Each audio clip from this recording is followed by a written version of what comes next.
হাহাহা! আজ আমি নদীর সুপারস্টার। কে আমার সাথে রেস করবে? কে আমাকে ধরতে আসবে? আয় না আয়, আমি তোকে দেখাবো কিভাবে পানিতে ব্রেক ডান্স করতে হয়।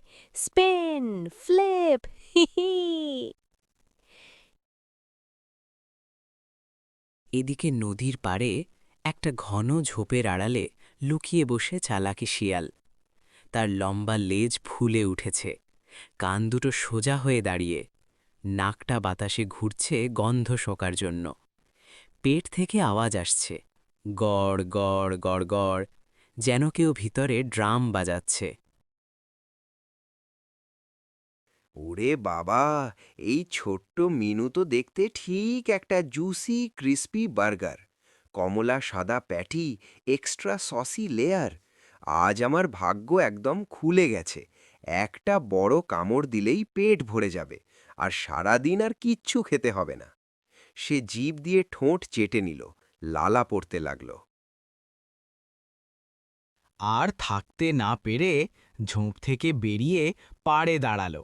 মুখে একটা বিরাট মিষ্টি হাসি ঝুলিয়ে চেঁচিয়ে উঠল। এই মিনু দোস্ত, ওইখানে 1 সেকেন্ড থাম না ভাই। দেখ আমি তোর জন্য কি স্পেশাল জিনিস নিয়ে এসেছি। Extreme super magic burger. খেলে তোর পেট ভরে যাবে। বার্গার? পানিতে বার্গার? তুমি কি ভাবছো আমি গতকাল জন্মেছি? তোমার মুখ দেখেই বোঝা যাচ্ছে লোভের নিয়ন সাইন জ্বলছে। খাবার মোড অন। তুমি তো আমাকে খেয়ে ফেলার প্ল্যান করছো। আরে না না না, কি যে বলিস! আমি তো এখন শুধু সবজি খাই। কি, তুই একবার উঠে আয়, শুধু গন্ধটা শোঁক। দেখবি কত মজা। প্রমিস করছি, খাবো না, শুধু গন্ধ। হে হে হে, তুমি তো ফুল কমেডি শো চালাচ্ছ। আমি জানি তোমার কায়দা। গন্ধ শুকতে শুকতে কাছে আসবো, তারপর চট করে ধরে ফেলবে। না না, আমি এখানেই সুপারহিরো মোডে আছি। তুমি অপেক্ষা করো, আমি তোমার বার্গার স্বপ্ন ভাঙব।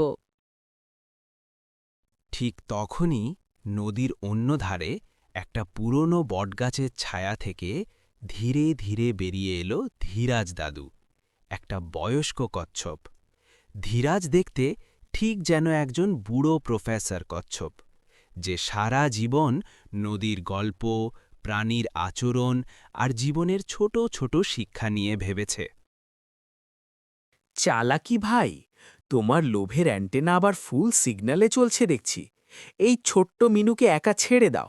লোভের পিছনে ছুটলে শেষে নিজেরই লজ্জা রয়। তুমি চুপ করো বুড়ো স্লো মোশন মেশিন। তুমি তো হাঁটতে গেলেও 1 ঘন্টা লাগে। আমি তোমাকে এক লাফে 1 সেকেন্ডে হারিয়ে দেব। আচ্ছা, তাহলে একটা মজার খেলা খেলি। যে আগে নদীর ওপারে পৌঁছতে পারবে সে জিতবে। জিতলে মিনুকে ছেড়ে দিবি, আর হারলে তুই একটা গান গাইবি।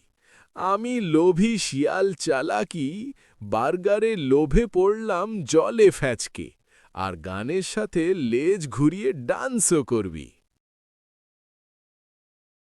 হ্যাঁ হ্যাঁ, গান, ডান্স, টিকটক ভাইরাল, খেলা শুরু করো। আমি রেফারি হব। এই বুড়োকে হারানো তো আমার জন্য বাচ্চাদের খেলা। চল শুরু করি। কিছুক্ষণ পর খেলা শুরু হলো। চালাকি প্রথম লাফ দিল, একটা বিরাট লাফ। দ্বিতীয় লাফ আরও বড়। তৃতীয় লাফে সে চিৎকার করে উঠল। দেখ বুড়ো, আমি তো ওপারে পৌঁছে যাব, তুই এখনো শুরুই করিসনি। কিন্তু হঠাৎ তার পা পিছলে গেল একটা পিচ্ছিল শ্যাওলামাখা পাথরে। চপাত! পুরো শিয়ালটা পানিতে ডাইভ দিল। পানির ছিটা চারদিকে উড়ে গেল, যেন কেউ বড় একটা পাথর ফেলে দিয়েছে। দেখো দেখো দাদু, শিয়াল ভাই এখন ওয়েট বার্গার ফক্স হয়ে গেছে। লেজটা দেখো, যেন ভেজা ফ্রেঞ্চ ফ্রাই। এটা ফেয়ার না। পাথরটা পিচ্ছিল, তাই আমি পড়ে গেছি। এটা চিটিং। আমি প্রতিবাদ করছি। চিটিং না, লোভিং। দেখলি তো, জোরে না চললেও ধৈর্য আর একটু বুদ্ধি থাকলে জিতা যায়। আর তুই লাফাতে গিয়ে পুরো স্প্ল্যাশ বার্গার বনে গেলি। আচ্ছা, আমি হেরে গেলাম। এখন গান গাইতে হবে? হ্যাঁ হ্যাঁ, জোরে গাও আর ডান্সও করো, লেজ ঘুরিয়ে ঘুরিয়ে। চালাকি লজ্জায় মাটিতে বসে পড়ল। তার ভিজে লেজ ঝুলছে, কান ভিজে, চোখে পানি। তবু সে কাপা গলায় গান ধরল আর লেজটা একটু একটু নাড়তে লাগল। আমি লোভী শিয়াল চালাকি রে, বার্গার বলে মিথ্যে কইলাম রে। লাফ দিলাম আকাশ ছোঁয়া, পা পিছলালো ফটাস করে। এখন ভিজে লেজ নিয়ে লজ্জায় মরে যাই রে। ঠান্ডা লাগছে, বার্গার স্বপ্ন ভেসে গেল জলে। হু হু হু হু হু হু। Super hit, viral. আরেকবার প্লিজ, আরেকবার। ব্যাস ব্যাস, আর কত হাসবি? চালাকি, এবার থেকে লোভ কম করিস। লোভ করলে শেষে এমনই ভিজে কমেডিতে গান গাইতে হয়। ঠিক আছে, আর কখনো লোভ করব না। আফসোস, আমার লেজ শুকোবে কবে? আমি এখন থেকে শুধু ফলমূল খাব। দাদু, তুমি আমার লাইফ সেভ করেছ। এখন থেকে আমরা বেস্ট ফ্রেন্ড ফর এভার। চলো, নদীতে আমাদের কমেডি শো শুরু করি। প্রতিদিন একটা নতুন গল্প, একটা নতুন হাসি। চল মিনু, আমরা দুজনে মিলে এই হাসির নদীকে আরও হাসি খুশি করে তুলব। আর চালাকি, তুইও যদি চাস আমাদের সাথে যোগ দিতে পারিস, তবে লোভ ছাড়া। না না না, আমি এখন বাড়ি যাই, লেজ শুকোই, আর কখনো বার্গারের নাম নেব না। সেদিন থেকে মিনু আর ধীরাজ দাদুর মধ্যে গভীর বন্ধুত্ব গড়ে উঠল। তারা প্রতিদিন নদীতে নতুন নতুন মজার খেলা খেলত, গল্প বলতো, হাসত। আর চালাকি, সে দূর থেকে দেখত আর মনে মনে ভাবত, লোভ না করলে জীবনটা কত সহজ আর মজার হতে পারে।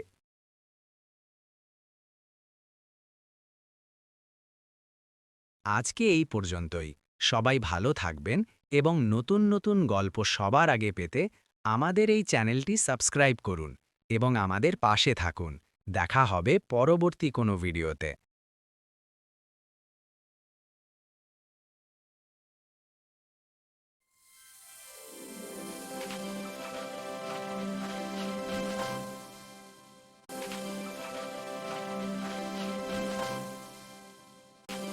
এক ছিল ছোট্ট একটা গ্রাম, নাম তার সুখপুর।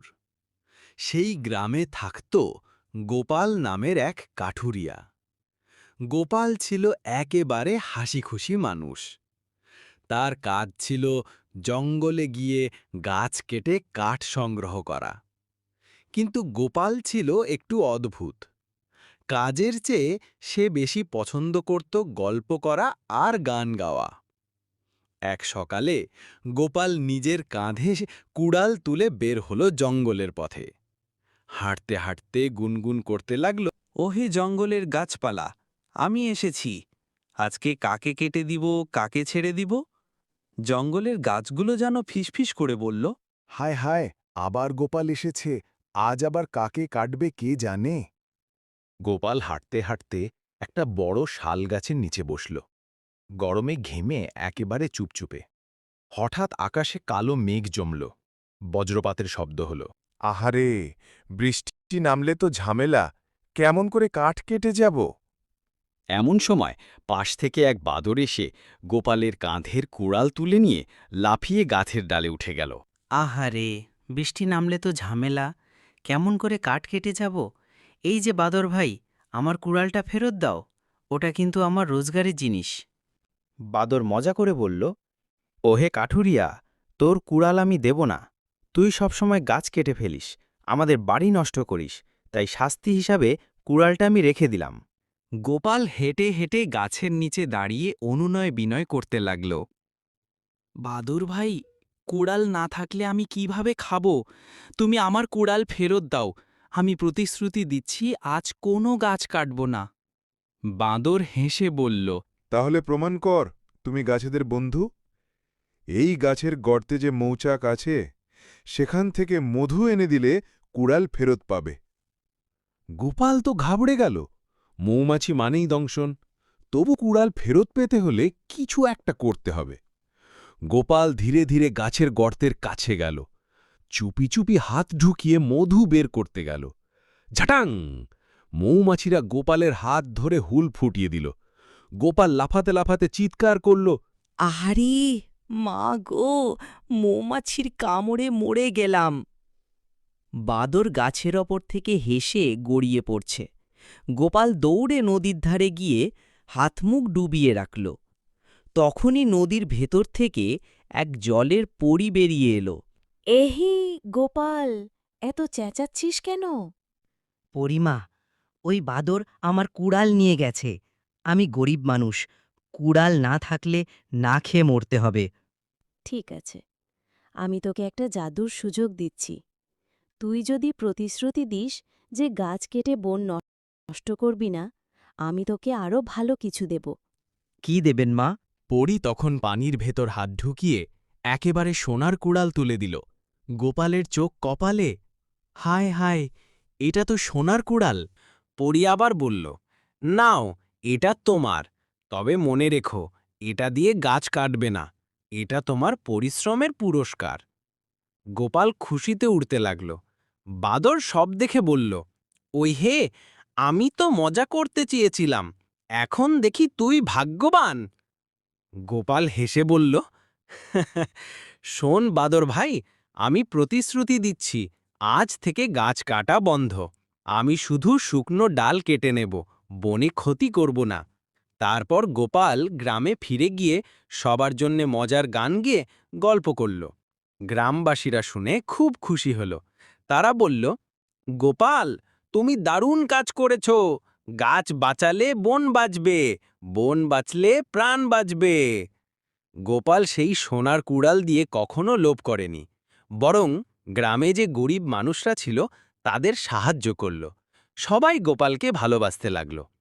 শেষে গোপাল আবার জঙ্গলে গিয়ে গাছেদের সামনে বলল, ওহে গাছ ভাইরা, আজ থেকে আমি তোমাদের বন্ধু।